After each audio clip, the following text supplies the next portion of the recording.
Saya ingin bertanya perihal teori sejarah, yang mana zaman dulu kala ada manusia purba. Namun saya yakin bahwa manusia pertama itu Nabi Adam. Lalu apakah manusia purba itu benar-benar ada, Pak Ustadz? Adakah ayat Quran atau hadis yang menjelaskan manusia purba? Nabi Adam panjangnya situna zira'an, 60 hasta. Saya berapa hasta? 1 hasta nih, dari ujung nih ke sini. 1 hasta, 2 hasta, 3 hasta, 4 hasta. Karena kita udah lama kenal, tambah sedikit, 5 hasta. Nabi Adam 60 hasta. Kalau begitu Nabi Adam panjang sekali. Lalu kemudian berkurang. Anak saya ini last edition, yang paling kecil. Sedangkan manusia purba itu jutaan tahun yang lalu, dari fosil-fosil yang ditemukan dalam tanah. Sedangkan dari Nabi Adam ke Nabi Muhammad SAW tidak sampai jutaan tahun. Maka kita sebagai orang yang beriman meyakini manusia pertama adalah Adam alaihi salam. Kita bukan evolusi dari makhluk purba, monyet berubah jadi orang. Bukan. Kita bukan monyet. Ada yang mau ngaku dia monyet? Enggak ada. Itu teori dari Darwin punya. Kata Darwin, namanya Charles Darwin, dunia ini isinya air semua, nggak ada tanahnya, air. Lalu air ini disinari cahaya matahari menguap, lalu muncullah tanah. Lalu ikan yang dalam air berevolusi naik ke darat, manjat pokok kayu, berbulu jadi monyet. Monyet tadi berevolusi jadi orang. Ini teori masih diragukan. Kenapa? Karena kalau monyet itu berevolusi, kenapa setelah jadi kita kok nggak berubah lagi? Abdul Somad, kenapa Abdul Somad tidak berevolusi jadi makhluk baru? Apa kayak namanya gitu? Nggak ada. Ini menunjukkan bahwa manusia bukan evolusi dari monyet, tapi manusia memang makhluk yang berdiri sendiri, diciptakan Allah di surga, lalu dikirim ke dunia. Yang jelas makhluk Allah 2. Wa ma khalaqatul jinna wal insa, jin dan manusia. Maka kita meyakini itu sesuai yang tersebut dalam Quran dan hadis Nabi Muhammad sallallahu alaihi wasallam. Semoga Ustaz selalu dalam lindungan Allah, amin. Bagaimana cara agar usaha kita diberi kelancaran tanpa kita harus cari? Oh, nggak bisa. Oh, masih ada sambungannya. Tanpa harus kita cari pelaris dan selalu diridhoi Allah. Pertama kali masuk warung ketika pagi, yang punya warung jualan, toko, ruko, dagangan di pasar, pertama kali masuk pagi baca Fatihah 1 kali, Qul huwallah 3 kali, Qul a'udzu falak sekali, Qul a'udzu nas sekali, ayat kursi sekali. Saya ulang lagi. Fatihah 1 kali, Qul huwallah 3 kali, Qul a'udzu falak sekali, Qul a'udzu binas sekali, ayat kursi 1 kali. Waktu masuk pertama kali barang dagangan. Masuk bismillahirrahmanirrahim, Fatihah sampai habis. Bukan masuk Fatihah sekali, Allah 3 kali. Bukan itu maksudnya. Karena ada orang ketika mabuk, ini mabuk nih, dia pakai narkoba, mabuk, datang temannya, istighfar.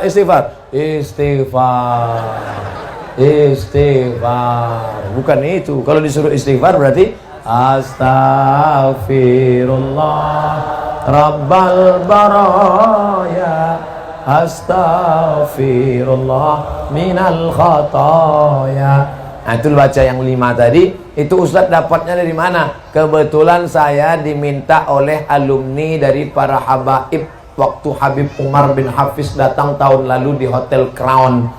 Saya pembawa acara Habib Jin dan penerjemah Habib Umar bin Hafiz yang beri materi di hadapan pengusaha-pengusaha. Ada pengusaha yang nanya, Habib, kami ini bisnismen, gimana supaya lancar? Nah, itulah disampaikan Habib Umar bin Hafiz lengkap dengan ijazah. Pertama kali masuk baca Fatihah, Qul huwallahu 3 kali, Qul falaq sekali, Qul nas sekali, ayat kursi 1 kali. Ijazah dari beliau.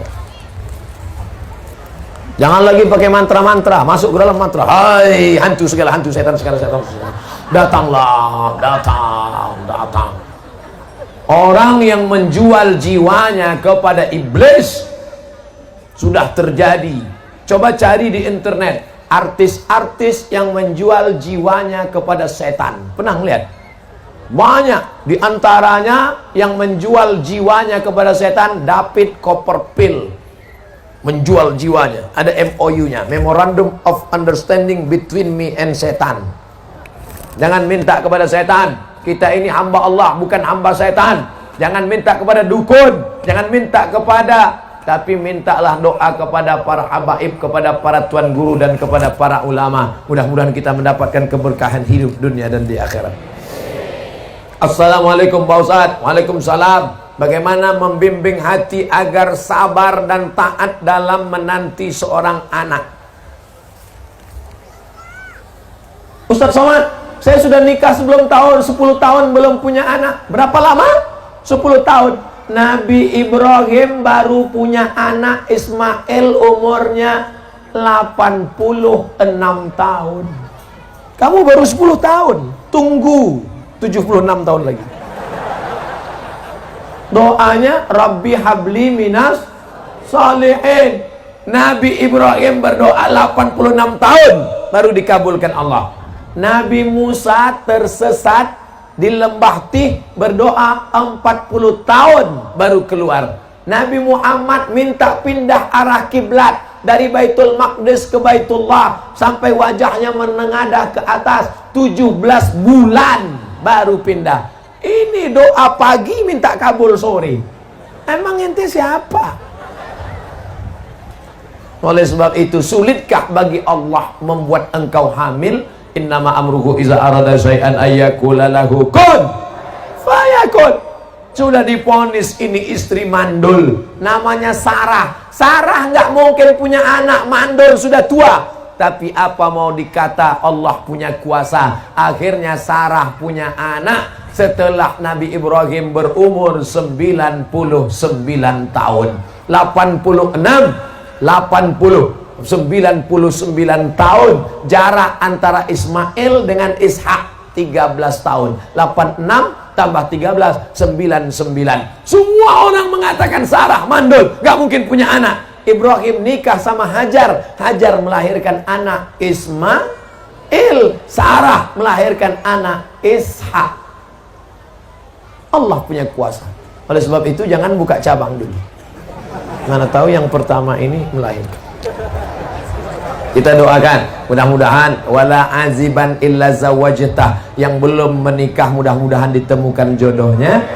Wala raghiban illa anjabtah, yang ingin punya anak diberikan anak yang soleh dan solihah.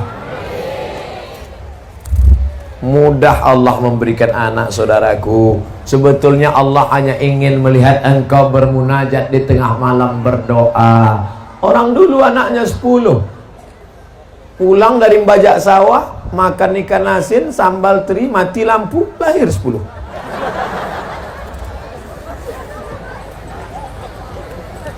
Ustaz, apakah ketika orang tua sudah meninggal dunia, masihkah bisa memberikan doa-doa untuk anaknya, Pak Ustaz? Orang tua sudah meninggal dunia, apakah dia masih bisa berdoa kepada Allah untuk orang yang masih hidup?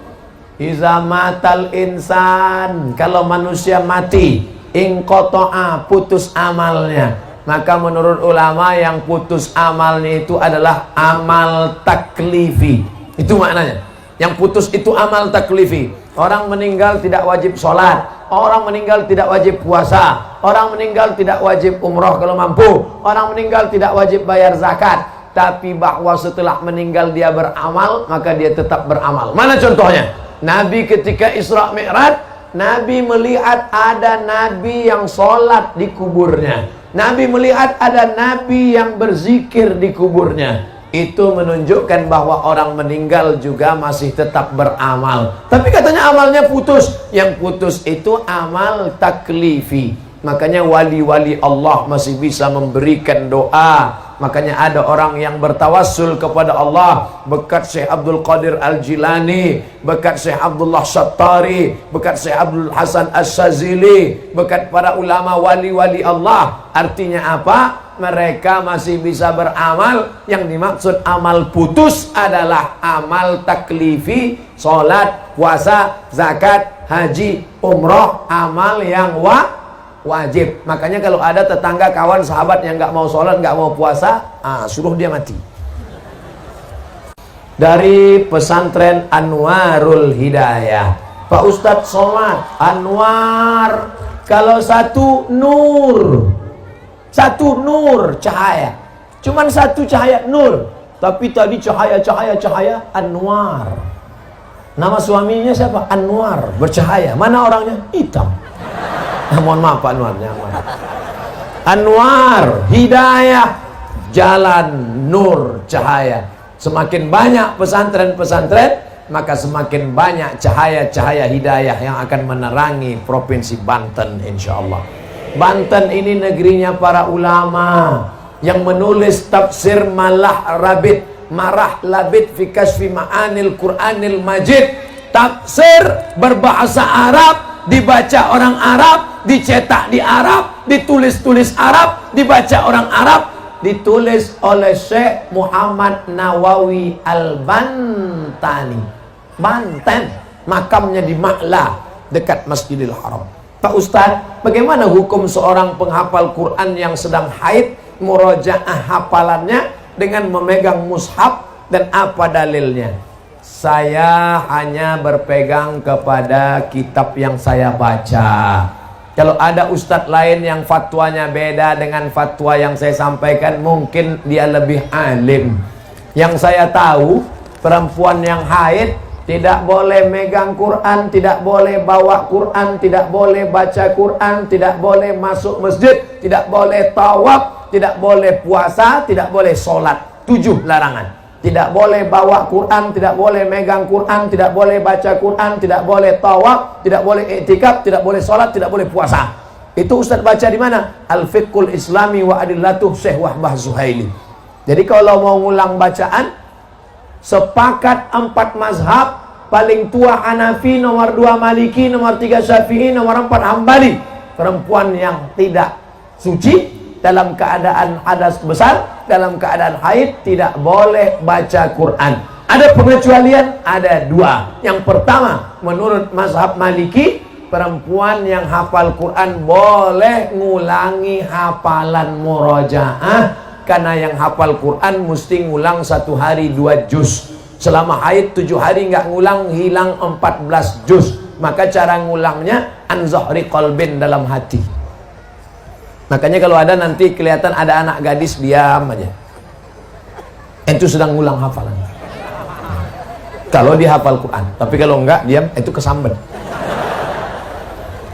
Menurut mazhab Maliki, perempuan yang hafal Quran boleh murojaah, mengulangi hafalan an zahri qalbin, dalam hati, diam. 2.